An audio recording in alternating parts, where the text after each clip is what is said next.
Chers athlètes, je suis Nina Zenger et je suis collaboratrice scientifique à l'Office fédéral du sport. Aujourd'hui, je vais vous parler des résistances dans le cyclisme et vous expliquer comment vous pouvez les réduire. La vitesse à laquelle vous roulez va dépendre de la puissance que vous produisez et des résistances qui vous freinent. Si je veux augmenter ma vitesse, je dois soit produire plus de puissance, soit réduire mes résistances. Dans le cyclisme, différentes situations font face à différentes résistances. Si vous roulez rapidement sur une surface plane, comme dans une descente ou sur le plat, la résistance aérodynamique est la résistance principale. Si vous montez une pente, vous devez contrer la résistance gravitationnelle. Si vous roulez sur une surface accidentée, comme des pavés ou en mountain bike, la résistance roulement est la résistance dominante.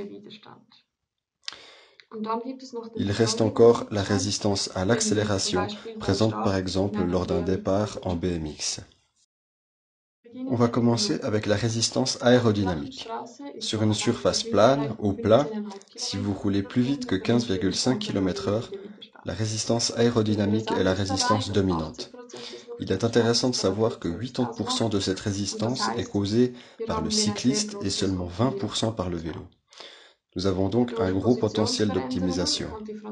En changeant de position, nous pouvons réduire la surface frontale et ainsi modifier la façon dont l'air glisse sur le cycliste et sur le vélo. Sur l'image de droite, nous pouvons voir la différence de prise du guidon qui mène à une réduction de la surface frontale. Lorsqu'on a trouvé notre position optimale, on peut s'attaquer à l'optimisation du matériel. Pour ce faire, nous pouvons changer par exemple de casque ou de roue. Pendant une sortie sur route, il est également possible de s'abriter du vent derrière un autre coureur si ceci est permis. Lors d'une ascension, c'est toujours la résistance gravitationnelle qui domine. Cela signifie qu'il faut surmonter la force causée par la pente. Cette force dépend de l'inclinaison de la pente et également du poids du système, qui correspond au poids du coureur et de son équipement.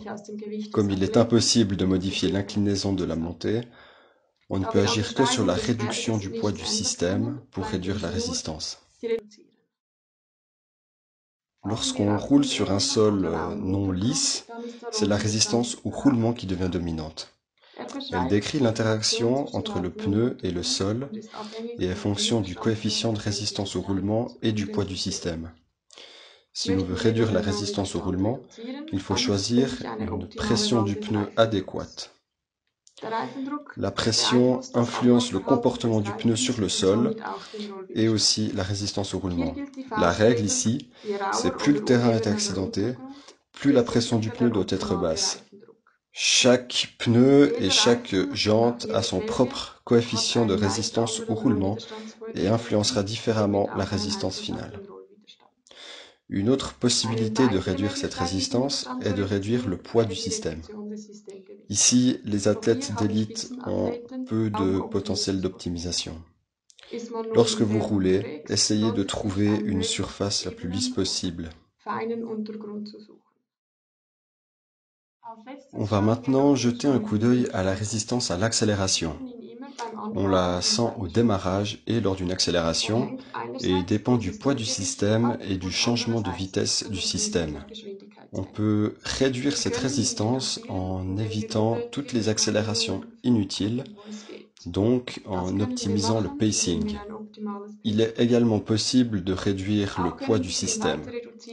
Mais, comme pour la résistance au roulement, le potentiel d'optimisation chez les athlètes d'élite est assez faible.